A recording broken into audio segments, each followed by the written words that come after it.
नमस्कार, मी राणी कासलीवाल. आपण पाहत आहेत डिजिटल अहिल्यानगर. आणि आता पाहूयात आत्ताच्या घडीची एक मोठी बातमी. आता आपण आहोत महापालिका या ठिकाणी आणि अहिल्यानगर महापालिकेच्या वतीने आरोग्य विभागाची जोरदार कारवाई शहरात करण्यात आली असून वराह अर्थात डुक्कर पकडण्याची विशेष मोहीम तारकपूर, राधाबाई काळे परिसर आणि सिव्हिल हडको परिसरात मोठ्या प्रमाणात ही कारवाई करण्यात आली आहे. यामध्ये 60 ते 70 पेक्षाही जास्त वराह पकडण्यात आले आहे आणि ही कारवाई आरोग्य अधिकारी डॉक्टर राजूरकर यांच्या मार्गदर्शनाखाली राबवण्यात आलेली आहे. आणि आपण आता माझ्या मागे पाहू शकता ही सगळी कारवाई आणि डुक्कर पकडण्याची कारवाई या ठिकाणी करण्यात आलेली आहे. महापालिकेच्या वतीने राबवण्यात आलेली ही विशेष कारवाई आणि आता आपण या ठिकाणी पाहू शकता हुबळी येथून आलेल्या या विशेष पथकाने अथक परिश्रम घेऊन ही कारवाई केली आहे.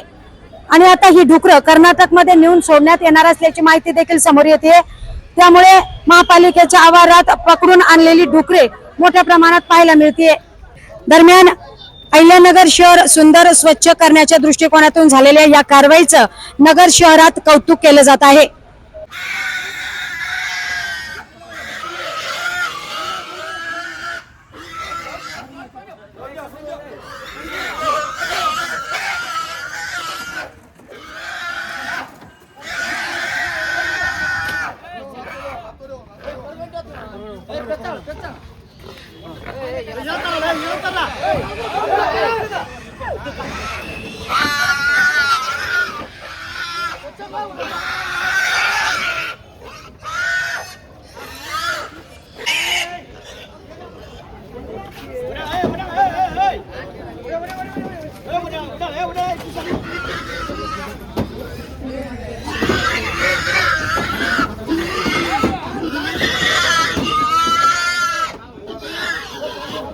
आज आपल्या अहिल्यानगरमध्ये डुकरे पकडण्याची मोहीम पार पाडत आहोत. तसेच पुढील 3 दिवस आम्ही आणखी मोठ्या प्रमाणात यशस्वीपणे काम करणार आहोत.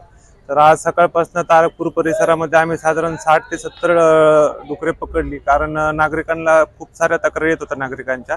ही जी कारवाई चालू आहे ती अहिल्यानगरचे कलेक्टर साहेब आणि महानगरपालिकेचे आपले आयुक्त साहेब यांच्या मार्गदर्शनाखाली चालू आहे. पुढील 3 दिवस आम्ही असंच आणखी चांगल्यातली चांगलं आम्ही काम करून दाखवू.